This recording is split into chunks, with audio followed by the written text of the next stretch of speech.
কম বয়সে চাকরি পেয়েছি বলে আমার যেন একটা আত্ম অহংকার হয়ে গেছিল। মার কথাকে আর খুব একটা পাত্তা দিতাম না।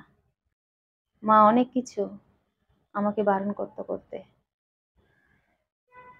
যেটা এখন করা উচিত নয়, কিন্তু মায়ের কথা আমি শুনতাম না। হাতে হাজার হাজার টাকা চলে আসে প্রতি মাসে, কাউকে কেন আমি কেয়ার করতে যাব? এরকম একটা মানসিকতা আমার জন্মেছিল। মা যখন দেখলো মার কথা আমি শুনি না, মা তখন আমাকে কোনো কিছুতে আপত্তি করা বন্ধ করে দিল। আমার এক ভাই আছে, ভাইও দেখছে দিদি নিজের ইচ্ছে মতো ঘুরে বেড়াচ্ছে, ইচ্ছে মতো পোশাক পরছে, উচ্ছৃঙ্খল জীবন যাপন করছে, মার কথা শুনছে না।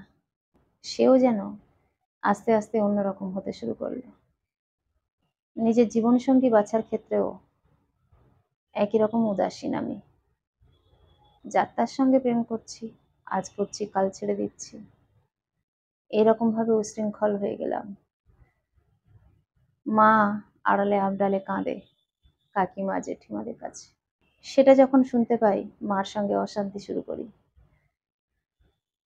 মা একদিন আমাকে বলেই বসলো, তবু যদি নিজের যোগ্যতায় চাকরিটা পেতিস তাহলে তুই কি করতিস?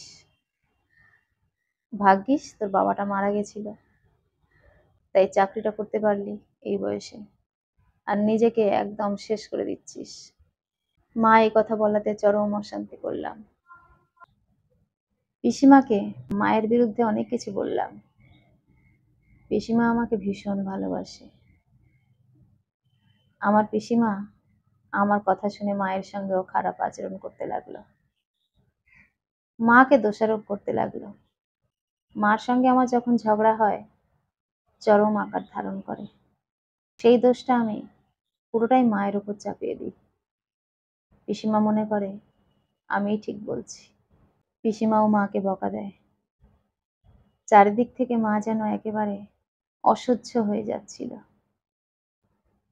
একজনকে কথা দিয়েছি বিয়ে করব বলে। পিসিমাকে বললাম, পিসিমা আমার একটা কথাতেই রাজি হয়ে গেল। বাবা মারা গেছে তখন আমার 17 বছর বয়স। 1 বছর পর যখন 18 বছর পূর্ণ হয়, তখনই বাবার চাকরিটা আমি পাই। চাকরি করছি আজকে 2-3 বছর হয়ে গেল। এখন আমার বয়স 21 বছর চলছে।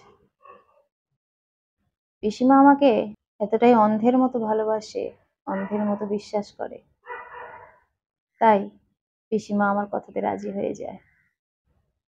ধুমধাম করে বিয়ে হলো। একেবারে সিনেমাতে যেমন নায়িকারা সাজে, আরো কত রকমের নিয়ম দেখায়, সেই রকম করে করলাম। টাকার তো অভাব নেই। বাবা মারা যাওয়াতে প্রচুর টাকা পেয়েছে মা। তারপর মা পেনশনও পাচ্ছে, আমিও চাকরি করছি। সুতরাং টাকার অভাব বলতে আমাদের কিছু নেই। মায়ের সঙ্গে যতই ঝগড়া হোক, আমার বিয়েতে ঢেলে খরচ করেছে। বিয়ে তো করলাম, মাস 6 যেতে না যেতেই আমার শ্বশুর বাড়ির লোকজন কিছুতেই আমার এই চলাফেরা পছন্দ করছে না। যখন তখন বাড়ি থেকে বেরিয়ে যাওয়া, বন্ধুরা ফোন করলে যখন তখন চলে যেতাম। মা প্রতিবাদ করলে মার সঙ্গে ঝগড়া করতাম। এখন শাশুড়ি সেটা পছন্দ করছে না, সঙ্গে আমার স্বামীও। প্রথম প্রথম শাশুড়ির কথায় কিছু বলতাম না, তারপর আস্তে আস্তে একটু পুরানো হতেই শাশুড়ির মুখের উপর জবাব দিতে শুরু করলাম। শাশুড়িকে বলে দিলাম, এইগুলো আমি করবই। আমার বন্ধু বান্ধবী যখন ডাকবে আমাকে যেতেই হবে। আমি আমার মায়ের কথা শুনতাম না, আর আপনি তো দূরের কথা। আমার শাশুড়ি আমাকে বলল, তোমার মা তোমাকে কেমন ভাবে মানুষ করেছে সেটা এখন বুঝতে পারছি। তুমি মায়ের কথা শুনতে কি না শুনতে আমার জানার দরকার নেই। আমার বাড়ি থাকতে হলে আমার কথা শুনতে হবে। সঙ্গে সঙ্গে স্বামীকে ফোন করলাম, বললাম ফ্ল্যাট দেখো কলকাতায়, চলে যাব, এই বাড়িতে আমি আর থাকবো না। আমার স্বামী আমার কথা শুনে বলল, কেন, কি হয়েছে? সবকিছু শোনার পর আমার স্বামীও বলল, তুমি এইরকম ভাবে চলাফেরা করবে সেটা তো সম্ভব নয়। যতই তোমার সঙ্গে আমি ফ্ল্যাটে থাকি না কেন, এটা তো আমারও পছন্দ নয়। আমি বললাম, তুমি তো সব জানতে আমি কেমন ভাবে চলাফেরা করি। আমার স্বামী বলল, আমি জানতাম, সব ঠিক আছে, ভেবেছিলাম বিয়ের পর তুমি ঠিক হয়ে যাবে, সেটা যদি না করো তাহলে আমার কিছু করার নেই। আমি বললাম, তুমি কি বলতে চাইছো? ও আমাকে বলল, তুমি যেমন তোমার বাপের বাড়িতে ছিলে চলে যাও, তোমার সঙ্গে আমি সংসার করব না, আমি তোমাকে ডিভোর্স দেব। আমার স্বামীর এরকম কথা শুনে তো অবাক হয়ে গেছি আমি। তবু একটুও মাথা নত না করে বললাম, ঠিক আছে, তাই হবে, বাড়ি এসো, ডিভোর্সই দেবো তোমাকে, তোমার সঙ্গে আমি থাকতে পারবো না, আমি আমার মতো চলাফেরা করব, কেউ আমাকে বেঁধে রাখবে অসম্ভব সেটা, নিজে রোজগার করি দুহাতে ব্যয় করব। আমার স্বামী বলল, তবু যদি নিজের যোগ্যতায় চাকরিটা পেতে তাহলে এত অহংকার মানাতো। তাও যারা নিজের যোগ্যতায় চাকরি করে তারা এত অহংকার দেখায় না, যেটা তুমি করছো। একটা ইংরাজি বলতে গেলে তো দাঁত ভেঙে যায়।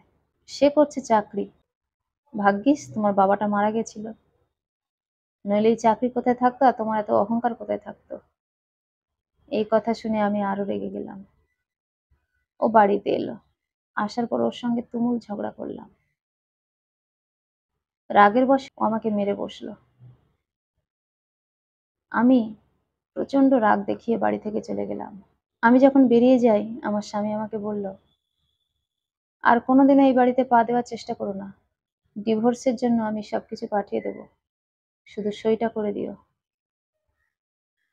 আমি চলে আসার পর আমার মা আমাকে বলল, এ তো আমি জানতাম, এটা হওয়ারই ছিল, যা মেয়ে তুই সংসার করবি, তোর দ্বারা সংসার হবে না। আমার মা তারপরে শান্ত গলায় আমাকে বলল, মারে, তুই বড় হয়েছিস, শুধু টাকাই যদি সবকিছু হতো তাহলে তো সম্পর্ক বলে কোনো কিছুই থাকতো না পৃথিবীতে। সম্পর্কের একটা মর্যাদা আছে, ভাই বোন, মা বাবা, শ্বশুর শাশুড়ি, স্বামী সন্তান, এই সব সম্পর্কগুলো না একেবারে অটুট বন্ধনে বেঁধে রাখতে হয়। টাকার অবশ্যই দরকার জীবনে, তার সঙ্গে ভালো ব্যবহারটাও দরকার সম্পর্ক টিকিয়ে রাখার জন্য। তুই আজকের স্বামীকে ছেড়ে দিবি, তাতে কোনো অসুবিধা নেই তোর, আবার বিয়ে করবি, আবার সংসার করবি, আবার ছাড়বি, কিন্তু একটা সময় এসে না তুই ক্লান্ত হয়ে যাবি, এতটাই ক্লান্ত হয়ে যাবি তোর মনে হবে, আমি আর বেঁচে থেকে কি করব, কেউ নেই তো আমার পাশে, শুধু টাকা ছাড়া আমার আর কেউ নেই, টাকা দিলেও তখন কেউ আর আসবে না তোর কাছে। মায়ের এই কথাগুলো আমি মাথার মধ্যে নিয়েছিলাম, কিন্তু আমার এটা ভেবে খুব রাগ হচ্ছে আমার স্বামী আমার গায়ে হাত তুললো। এটা ভেবে ভেবে আমি সারা রাত কাটিয়ে দিলাম। দুদিন পর ডিভোর্সের পেপার এলো বাড়িতে, সই করতে এতটুকু বুক কাঁপেনি আমার। সই করার জন্য কাগজটা খুললাম, মা পাশে দাঁড়িয়েছিল। মা বলল, একবার ভেবে দেখ মা, সইটা করার আগে নিজের চরিত্রটা একবার বদলাবি কিনা। যদি নিজের চরিত্রটা একটু বদলাস না মা, তাহলে তোর সংসারটা টিকে যায়, সঙ্গে মান সম্মানটাও। মান সম্মানের থেকে বড় আর কিছু হয় না। একটা ছেড়ে দুটো, দুটো ছেড়ে তিনটে বিয়ে করতেই পারিস, কিন্তু তার সঙ্গে জড়িয়ে থাকা যে সম্মানটা, সেটা যখন চলে যায় না মা, জীবনটা ফেলনা হয়ে যায়। সম্মানের থেকে বড় কিছু আর হতে পারে না। পেনটা আমার থেমে গেল, আমি সিগনেচারটা করতে পারলাম না। আমি আমার স্বামীকে ফোন করে বললাম, আমি তোমার ডিভোর্স পেপারে সিগনেচার করিনি, তার পরিবর্তে আমি তোমার কাছে চলে যেতে চাই, তুমি কি আমায় নেবে? ও আমাকে বলল, নিজের চরিত্র থেকে যদি বেরিয়ে আসতে পারো পুরোপুরি অন্য মানুষ হয়ে, তাহলে তোমাকে নিতে আমি রাজি আছি। আমার টাকার দরকার নেই, তুমি শুধু আমার সংসারের লক্ষ্মী হয়ে থেকো, আমার সংসারটা তুমি দেখভাল করো। মায়ের তো বয়স হয়ে গেছে, আর কদিন। যদি তুমি চাকরি করতে চাও করো, কোনো অসুবিধা নেই, কিন্তু আমার লক্ষ্মী বউ হয়ে তুমি যদি থাকতে পারো তাহলে তুমি আমার কাছে ফিরে এসো। কত মেয়েরা আছে ঘরে বাইরে সব জায়গায় সমানভাবে তাল মিলিয়ে চলে। সংসারে কাজকর্ম যে তোমাকে করতে হবে তা তো নয়, তার জন্য তো লোক আছে। কিন্তু বাড়িতে ফিরলে যে একটা স্বামী তার স্ত্রীর কাছ থেকে যে আপ্যায়নটা চায় সেটা যেন পাই।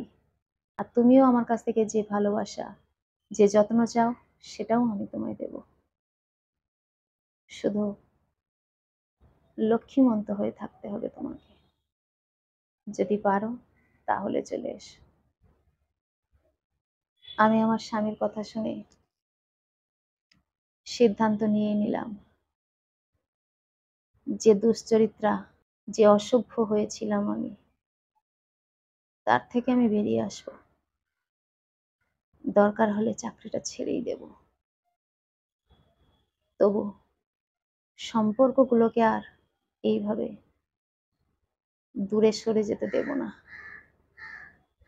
মায়ের সঙ্গে এতদিন যে অভব্য আচরণ করেছিলাম তাতে আমি বুঝতে পারিনি কিছুই, কিন্তু স্বামীর অভাবটা কি, একটা স্বামী তার স্ত্রীর জীবনে কতটা প্রভাব ফেলতে পারে সেটা আমি বুঝেছি।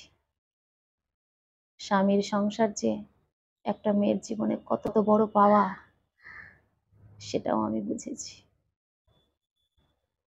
আমি আমার স্বামীর কাছে ফিরেই যাব। কলমে ও কণ্ঠে, সোমা।